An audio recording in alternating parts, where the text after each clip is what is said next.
From Storm Tracker 6, this is Forecast First, sponsored by Auto Owners Insurance. Simple human sense. Temperatures this afternoon on the cool side, a bit below average, but a big warm-up is on the way. Currently in the mid-30s across mid-Michigan, but even in the UP 30s and lower 50s showing up where there is heavy snow in the forecast. There, not here. Our satellite radar shows a few rain and snow showers out there today. Not going to cause any major problems, but it's a sign of the warmer air, which is kind of bumping into that cool air across mid-Michigan.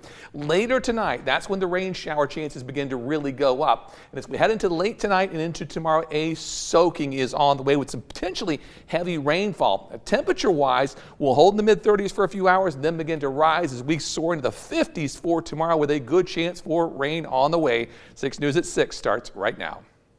WLNS is here for you with 6 News at 6. Michigan's top prosecutor wants an anti-terrorism law reinstated. It is our top story tonight at 6. Thanks for joining us. I'm Sherry Jones. And I'm Siobhan Klepfer. Last week, the Michigan Court of Appeals ruled that a 2002 law against making false reports of terrorism is unconstitutional. Now, Attorney General Dana Nessel is urging the Michigan Supreme Court to reverse that decision. This case could impact people who are accused of breaking this law, including MSU student Hope Duncan, who was charged with making a false report of terrorism over a social media post. Taryn Simmons spoke with her lawyer. She's here for you now with how that law could potentially affect their case. Taryn. Sherry, Siobhan, Attorney General Nessel says that if the Court of Appeals decision was wrong and that prosecutors are required to prove the defendant's plan to intimidate or coerce the public. Duncan's lawyer, Mike Nichols, says if the law gets reversed, it won't affect his client because he says what she posted was not illegal. Whether or not the law is constitutional, she's not guilty of anything. Not only is she presumed not guilty, but this kid's not guilty. Mike Nichols, an attorney with Nichols Law Firm, says that Attorney General Dana Nessel should not refer to the Michigan Supreme Court, but to the state of Michigan. You should be talking to the legislature to fix the statute. But either way, I don't think it really affects Hope Duncan, because what Hope Duncan did was not unlawful. It was wrong-headed and irresponsible and immature. Nichols goes on to say the recent appeals court decision in Michigan v. Michael Joseph Kwasnicka declared one of Duncan's charges unconstitutional. If the law is changed or reinstated, I don't think that affects Hope, because what Hope did is simply not illegal, even if you look at the language of the statute that they've charged her with. In the social media post, Duncan wrote, "There is going to be another shooting at Michigan State. I'm so glad this school definitely deserves it, and everyone here should die." And Nichols says her post may be inappropriate, however, it is still protected under free speech. If that's what she said, I would say that's irresponsible, impertinent, but not illegal. There's a difference. Nichols also says the court case between Michigan v. Michael Joseph Kwasnicka wasn't even defended in the Court of Appeals. But if it was so darn urgent, why didn't the Prosecuting Attorneys Association of Michigan, the Wayne County Prosecutor's Office, the Attorney General's Office even show up in court to defend the appeal when Mr. Kwasnicka brought it?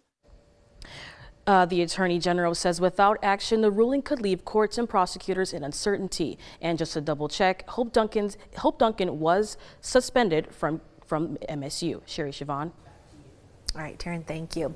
Well, we have new details for you tonight after someone shot a 12-year-old boy in Lansing. And that boy is expected to survive, and police are searching for a suspect. It happened around 4 o'clock this morning near the intersection of New York Avenue and White Street. That's just south of Lake Lansing Road. The boy was taken to a hospital, and his injuries are not life-threatening. Police tell 6 News nobody is in custody right now, but they believe this was an isolated incident and there is no threat to the public. Sheriff's deputies in Clinton County want your help identifying someone as part of a retail fraud investigation. Take a look. The sheriff's office posted surveillance photos of a person who investigators say left the area of Dunham store in St. John's in a green Jeep. The sheriff did not say this person is a suspect in the case, only that police are trying to identify them. The number for the sheriff's office is on your screen, so call in a tip if you know anything that could help. President Donald Trump is scheduled to deliver an address to the joint session of Congress tomorrow night. And Michigan Senator Elissa Slotskin's choice of guest for that event makes a statement of its own. The senator will be joined by Andrew Lennox from Livingston County.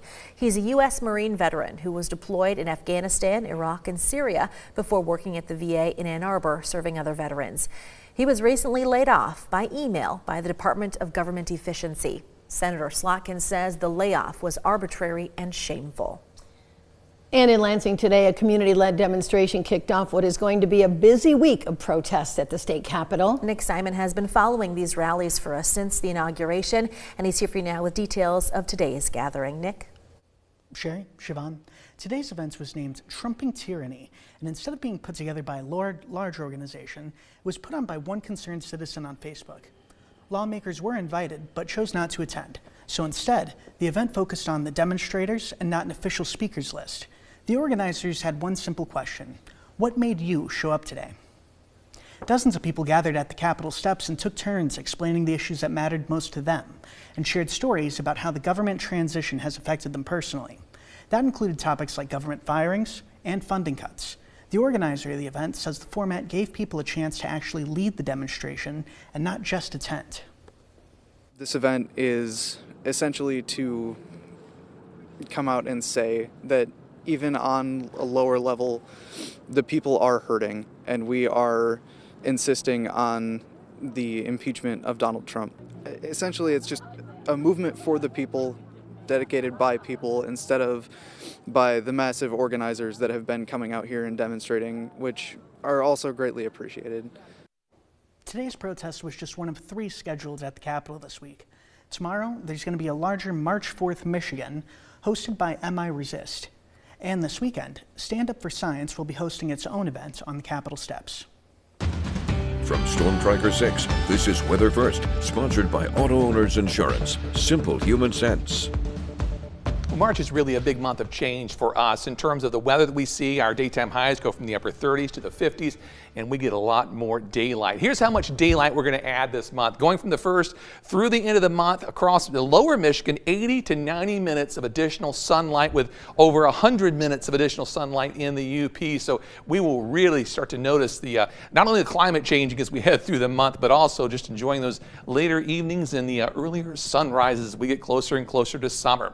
For us, over the next 24 hours, we're not dealing with snow, which we can see in March. We're dealing with rainfall. That is our roadcast big threat for tomorrow. Some heavy rain possible. Breezy winds, but no fog to deal with. So overall, not too bad. Satellite and radar today, it's still cold enough for a few snowflakes across the area, but those will come to an end as the warmer weather begins to move in. So precision cast through tomorrow morning by around 6 or 7 o'clock, good chance of rain across the area. We'll have some breaks in the activity tomorrow, but more rain's organizing to the southwest. So on and off showers in the afternoon, then widespread rain, some of it locally heavy tomorrow night. The western UP could be dealing with heavy snowfall after being in the 50s today. So big changes across at least portions of the state. For us, as we move through Wednesday, cold front's going to move through. Temperatures will start to fall. We're still dealing with just rain showers Wednesday afternoon, but by Wednesday evening, there could be a few snowflakes that begin to mix in. Rainfall totals could be very impressive. Some areas will likely see from right now through Wednesday night over an inch of rain possible. I think everyone sees at least a ½ an inch of rain and may even hear a little bit of thunder out there as we head into Wednesday afternoon. Skyview Network today on the McLaren cam, temperatures at 37 degrees. Today's high was 41. We dropped down to 20 this morning. Not a bad start, a little on the cold side. Similar in Grand Ledge with a high of 41, low of 20. Wind gust was a little higher though at 28 miles per hour. As we head south into Jackson County, current temperature at 35 degrees after a high of 37. Not a whole lot in the way of wind, but it was a cold start down to 15. And we saw some teens in the Hillsdale area as well for lows, a low temperature of 18, a high of 37, and our current temperature sitting at 35 degrees. As we move into the overnight hours, these temperatures, which are stuck in the mid-30s right now, they're not going to move. We'll hold around 35 degrees through 1 or 2 in the morning as the rain begins to build in late. By the time you're heading out tomorrow morning, temperatures are already near 40. We'll be closing in on 50 at noontime and highs tomorrow afternoon in the lower 50s. And it'll feel, I don't want to say humid, but you'll notice the moisture difference in the air. The 6-day forecast as we get closer to the weekend, Back to the cold stuff, highs in the 30s. There's your reminder to set those clocks forward 1 hour Saturday night and change the batteries in your smoke detectors. A couple snow showers on Sunday. Then next week, how about 50s to maybe near 60 next Tuesday and Wednesday? Comes with some rain showers, but it's going to be warm. But it's going to be near 60, so we'll take it. We will, and there's sunshine in there too. Kendall asked me, she said, did you go 59 just because of the psychological 60? Yes, I did, because we could hit 60. Well, good. We'll just look forward to that too. Thanks, David. Well, still to come.